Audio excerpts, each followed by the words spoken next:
आले, मिरची, लसूण, लिंबू यांचे लोणचे पाहूया. साहित्य: अर्धा किलो मिरच्या, पावशेर लसूण, पावशेर आले, अर्धा किलो लिंब, मिरची लोणचं मसाल्याची 2 पाकिटं, अर्धा ते पाऊण किलो तेल गरम करून गार झालेलं, व्हिनेगर 125 ग्रॅम, चवीनुसार मीठ व चवीनुसार साखर. सर्व साहित्य बारीक कापून घेऊया. मी लिंबाच्या बिया काढून लिंबू सालासकट घेत आहे, म्हणजे सालामधील जीवनसत्वही आपल्याला मिळतात. चवीला ते कडूही लागत नाही. लिंबाची पेस्ट तुम्हाला जर घालायची नसेल तर तुम्ही लिंबाचा रसही घालू शकता. सर्व साहित्य एक एक करून मिक्सरमधून बारीक करून घेऊया. ते हे असे. सर्व साहित्य आता छान बारीक झालेले आहे, ते आपण एकत्र करूया. बघा, आता इथे पातेल्यामध्ये लिंबाची करून घेतलेली पेस्ट आहे, त्यामध्ये मिरचीची पेस्ट घालूया. बारीक केलेली मिरची घालू. त्यानंतर आल्याची पेस्ट. हे लोणचे तुम्हाला आवडल्यास व्हिडिओला लाईक व चॅनलला सबस्क्राईब करा. नंतर लसूण बारीक केलेली पेस्ट.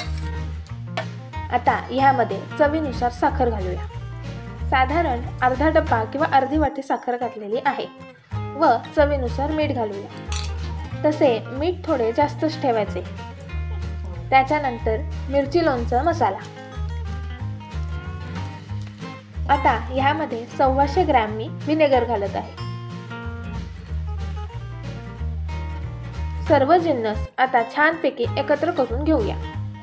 तुम्ही हे तयार झालेले लोणचे भाजी, पोहे, उपीट यामध्येही घालू शकता. ज्याप्रमाणे आपण मिरचीचा ठेचा घालतो त्याऐवजी हे लोणचे घालू शकता.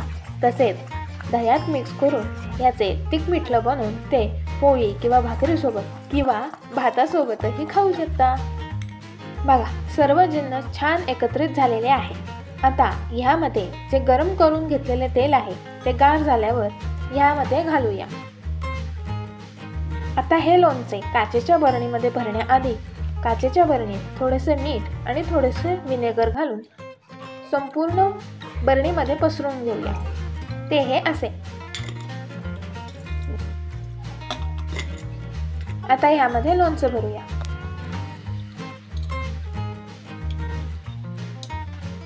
त्यानंतर बरणीमध्ये लोणचं भरल्यावर त्याच्यावरती लोणचे बुडेल एवढे तेल टाकावे. तयार आहे आपलं आले, लिंबू, मिरची आणि लसूण याचे लोणचे.